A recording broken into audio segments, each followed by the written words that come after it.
15 साल की सरकार, 20 साल की सरकार और कोई उपलब्धि नहीं। राहुल गांधी जी तो क्रेडिट नहीं ले रहे, ना उन्होंने कहा कि मुझे क्रेडिट चाहिए। क्या बोला असम का मुख्यमंत्री? राहुल गांधी जी के बाप का पता है? क्या वो मोदी जी के जात के बारे में बताएंगे? और जो लोग लंबे समय तक बड़े बड़े पदों पर प्राइम मिनिस्टर को जो बनाते थे, वो जातीय जनगणना क्यों नहीं कर दी? चिराग पासवान कह रहे हैं कि जातीय जनगणना का जो डेटा है वो सार्वजनिक तौर पर नहीं है। 2-9 पर आप पैर मत रखिए, रामविलास जी से जान लीजिए, विचारधारा क्लियरिटी होनी चाहिए। ये कह रहे हैं कि सीएम वो बनना चाहते हैं, उनके पार्टी के अच्छी बात है, इस देश में दलित ST SC का डिमांड तो रहता ही है कि सीएम बनना चाहिए, 27% है। अब बीजेपी को अभी तक नहीं समझ सकते हैं चिराग जी, तो मैं क्या करूं? चिराग पासवान का तो घर तोड़ चुके हैं, रामविलास जी की तस्वीर फेंक चुके हैं। पप्पू यादव क्या चाहते हैं कि बिहार में कांग्रेस कितनी सीटों पर चुनाव लड़े? अच्छा, हमारे चाहने न चाहने से क्या होगा? क्या आपकी भी अहम भूमिका है? मोहब्बत करता है वो हमसे कर भी नहीं करे, क्या होगा? हम साथ लेके चलना चाहेंगे, गठबंधन धर्म को निभाना चाहेंगे, लेकिन बराबर की हिस्सेदारी होनी चाहिए। पप्पू यादव तेजस्वी यादव को सीएम फेस मानने के लिए तैयार है? अच्छा, हम जब अपने फेस हैं, हम अपने पार्टी में ना मुख्यमंत्री की बात करेंगे, ना हम 3 में ना 13 में। किसी के किस्मत और भाग में मुख्यमंत्री बनल होगा, मंगनी के चंदन घसो रघुनंदन। नमस्कार, दर्श न्यूज देख रहे हैं आप और मैं हूं आपके साथ दक्षा प्रिया। देखिए, जैसे जैसे चुनाव का समय नजदीक आ रहा है, वैसे वैसे तमाम जितनी राजनीतिक पार्टीज हैं उनकी एक्टिविटीज भी बढ़ गई हैं। बीजेपी की अगर बात की जाए तो देश भर में जातीय जनगणना कराने की बड़ा फैसला जो है, इसके बाद से तमाम पार्टियां अपना क्रेडिट लेने में जुट गई हैं।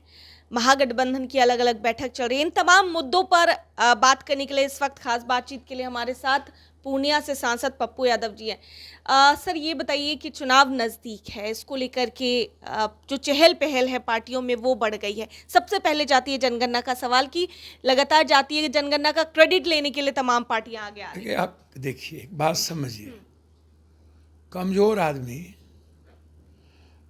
और जिसके पास मुद्दे ना हो, विचार ना हो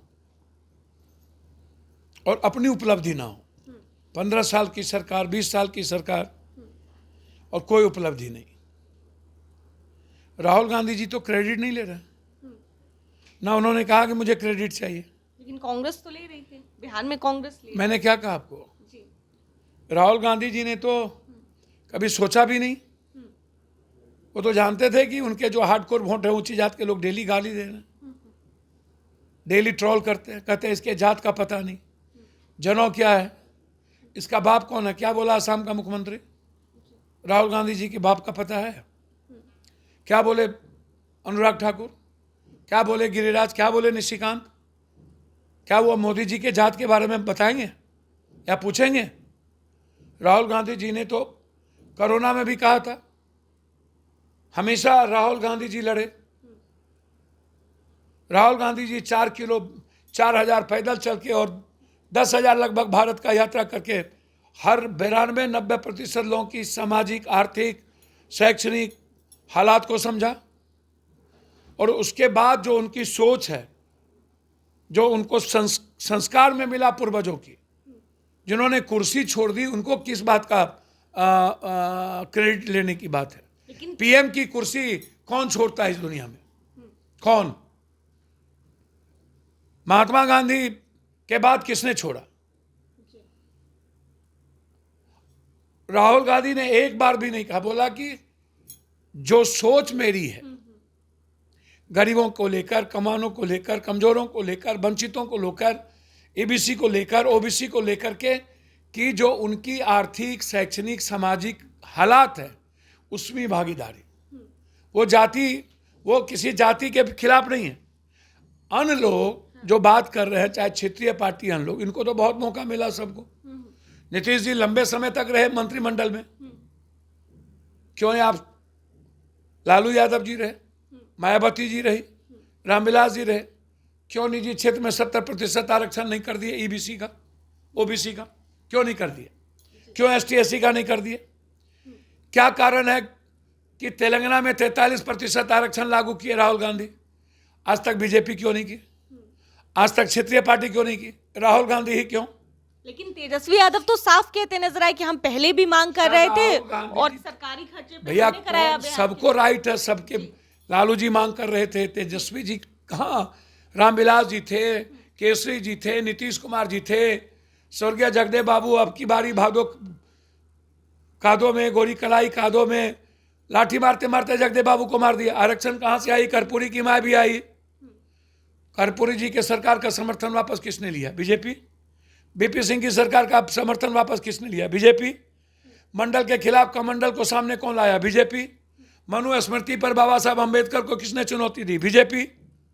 जाति जनगणना के खिलाफ कौन थे? बीजेपी। आरएसएस कभी जाति के बारे में बात करेगा जो हिंदुस्तान को गुलाम करना चाहता है, जो हिंदुस्तान को भगवान के नाम पर किसका है? आज ऐसी क्या मजबूरी आ गई? और जो लोग लंबे समय तक बड़े बड़े पदों पर प्राइम मिनिस्टर को जो बनाते थे, वो जाति जनगणना क्यों नहीं कर दिए? वो विशेष राज क्यों नहीं ले लिए? वो आरक्षण क्यों नहीं ले लिए?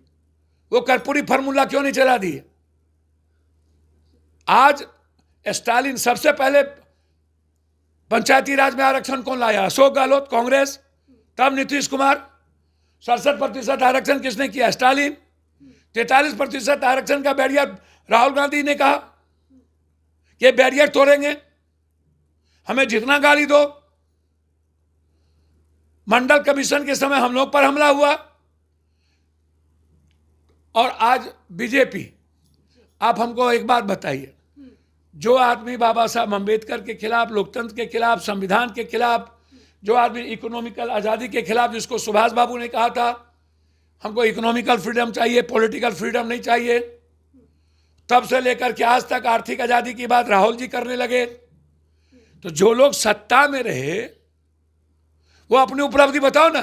चिराग पासवान कह रहे हैं कि जातीय जनगणना का जो डेटा है वो सार्वजनिक तौर पर नहीं देना। देखिए एक बात समझिए, दो नौ पर आप पैर मत रखिए। रामविलास इसे जान लीजिए, विचारधारा क्लियरिटी होनी चाहिए। विचारधारा दुविधा में नहीं जिया जाता है। दुविधा में जीने वाले लोग कभी लीडर नहीं बनते। उनकी क्या सोच है वो जाने। वो ये भी कह रहे हैं कि सीएम वो बनना चाहते हैं, उनके पार्टी के अच्छी बात है, इस देश में दलित एसटी एससी का डिमांड तो रहता ही है कि सीएम बनना चाहिए। 27% है, सबको अधिकार है, सबको सपना देखना चाहिए। बीजेपी तो मेहरबान होगी।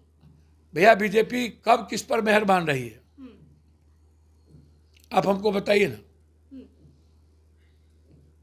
कब मेहरबान रही है? बीजेपी को बनाया किसने? बाला साहब ठाकरे पहला, और दूसरा बादल। जब वो दोनों को पार्टी को तोड़ दिया बीजेपी, एलाइंस खत्म कर दिया, लात मार दिया, शिंदे को खत्म किया, चौटाला को खत्म किया, महबूबा को खत्म किया, ममता को खत्म किया, नीतीश जी को 3 बार लात मारा, नायडू को खत्म किया। नीतीश जी किस खेत की मूली? इसको तो 3 बार पहले लात मार चुके हैं। चिराग पासवान का तो घर तोड़ चुके हैं, रामविलास जी की तस्वीर फेंक चुके हैं। अब बीजेपी को अभी तक नहीं समझ सकते हैं चिराग जी, तो मैं क्या करूं? ठीक है सर, एक आखिरी सवाल आपसे ले लेते हैं क्योंकि आपके पास भी वक्त का अभाव है। देखिए जिस तरीके से महागठबंधन की लगातार बैठक पे बैठक चल रही है और कांग्रेस की ओर से अगर कहा जाए तो कांग्रेस की ओर से क्लियर नहीं कहा जा रहा है कि सीएम फेस कौन होगा। अब पप्पू यादव जी की भी अहम भूमिका विधानसभा चुनाव में कही जा रही है। क्या पप्पू यादव के भी कई सारे समर्थक हैं, उनकी डिमांड्स क्या है? और जो कांग्रेस है वो चाहती है कि तेजस्वी यादव सीएम फेस के तौर पर बिहार में स्टैब्लिश। देखिए कांग्रेस का जब नेतृत्व चाहेंगे तो एक सच्चे सिपाही होने के नाते हम कांग्रेस की आइडियोलॉजी के साथ खड़े होंगे। कांग्रेस के प्रभारी ने कई बार ये बात कह चुकी है कि समय आने पर बैठ के तय करेंगे। हर पार्टी में ये अधिकार है अपने अपने नेताओं के बारे में बोलने का। मैं एक आम सिपाही हूं और मेरी जिम्मेदारी, दायित्व और मेरी भूमिका कांग्रेस के संगठन को मजबूत करना, कांग्रेस आम लोगों की आवाज बने, हमारे नेता की आइडियोलॉजी आम लोगों तक पहुंचे, बिना किसी जाति धर्म के संविधान और लोकतंत्र के साथ मजबूती से खड़ा रहने वाला एक नेता जो सबकी बात करता है, जो मोहब्बत के अलावा नफरत की बात कतई नहीं कर सकता, जाति धर्म की बात कर ही नहीं सकता, जिस कांग्रेस से आज भी अंतिम लोगों को प्यार है, भले ही नीतीश कुमार मार्केटिंग मोदी जी कर लिए हो कुछ पल, दिग्भ्रमित किया हो मुद्दों को, तो हम चाहेंगे ये जो बाबा लोग अरंदार धीरंदार खतंदार नथंदार, वक्त आ गया है अब मोक्ष प्राप्त करने का। लेकिन आप सब बाबा को डायनामाइट बानिए, अब बॉर्डर पर भेजिए और आतंकवादी को खत्म करिए और हिंदू को बचाइए। लेकिन पप्पू यादव क्या चाहते हैं कि बिहार में कांग्रेस कितनी सीटों पर चुनाव लड़े? अच्छा, हमारे चाहने ना चाहने से क्या होगा? क्या आपकी भी अहम भूमिका है? मोहब्बत करता है वो हमसे करवे नहीं करे, क्या होगा? हमारे चाहने ना चाहने से कुछ होगा? हम एक वर्कर होने के नाते कांग्रेस को मजबूती से देखना चाहते हैं, कांग्रेस अधिक सीट पर लड़े, कांग्रेस को हर जाति धर्म के लोग वोट देंगे। बीजेपी के बारे में जान गया है कि ये पीठ में खंजर भोगते हैं, बीजेपी अच्छी पार्टी नहीं है, ना पिछड़े के लिए ना अगड़े के लिए, ये झूठ बोलती है, हर मुद्दे पर झूठ बोलती है। इसीलिए बीजेपी के साथ अब अगर आप पिछड़ा कोई नहीं जाना चाहता, और क्षेत्रीय पार्टी के साथ भी कंपल्सन है उसके विचारों के कारण। कांग्रेस ही ऐसी पार्टी है जिसके साथ सभी वर्ग समूह समुदाय के लोग खड़े हो सकते हैं, इसीलिए हम साथ लेके चलना चाहेंगे, गठबंधन धर्म को निभाना चाहेंगे, लेकिन बराबर की हिस्सेदारी होनी चाहिए। मिथिला कोसी सीमांचल में अधिक सीट मिलनी चाहिए क्योंकि आधार है हम लोगों का, और कांग्रेस को ज्यादा सीट मिलेगी तो इंडिया गठबंधन को ज्यादा बेनिफिट मिलेगा। धन्यवाद। पप्पू यादव तेजस्वी यादव को सीएम फेस मानने के लिए तैयार? अच्छा, हम जब अपने फेस हैं और कांग्रेस, कन्हैया की भी चर्चा हुई थी सर। मेरी बात तो सुनिए, हम अपने पार्टी में ना मुख्यमंत्री की बात करेंगे, दूसरे पार्टी की प्रवक्ता तो हम है नहीं, और दूसरे पार्टी की बात तो हम कर नहीं सकते, नहीं समझे? गठबंधन धर्म के नेता ना तय करेंगे मुख्यमंत्री फेस, तो वो छोड़ दीजिए ना, वर्कर से सब बात काहे पूछ रहे हैं? ना हम 3 में ना 13 में, ना वर्कर का ये दायित्व है। किसी के किस्मत और भाग में मुख्यमंत्री बनल होगा, मंगनी के चंदन घसो रघुनंदन, तो हम कहीं आ पाएंगे?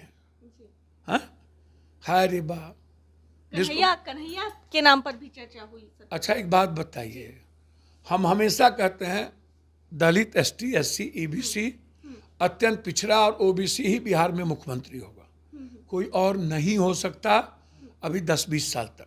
चाहे कोई बैस हो जाए, चाहे कोई दलित हो जाए, चाहे कोई ईबीसी हो जाए, ऊंची जात के लोग डिप्टी सीएम 2 ठो होंगे,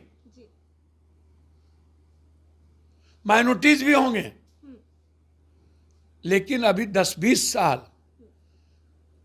एससी, ईबीसी, ओबीसी, माइनॉरिटीज लोगों के सामाजिक चेतना के बाद, राजनीतिक चेतना के बाद, जिसकी जितनी जनसंख्या उसकी राजनीतिक भागीदारी। बहुत बहुत शुक्रिया सर बातचीत के लिए। तो देखिए, हमारे साथ पूर्णिया से सांसद पप्पू यादव थे और तमाम राजनीतिक विषयों पर क्या कुछ कहते नजर आए हैं आप सुन रहे थे। अपने सहयोगी मनीष के साथ मैं दक्षा प्रिया, दर्श न्यूज, पटना।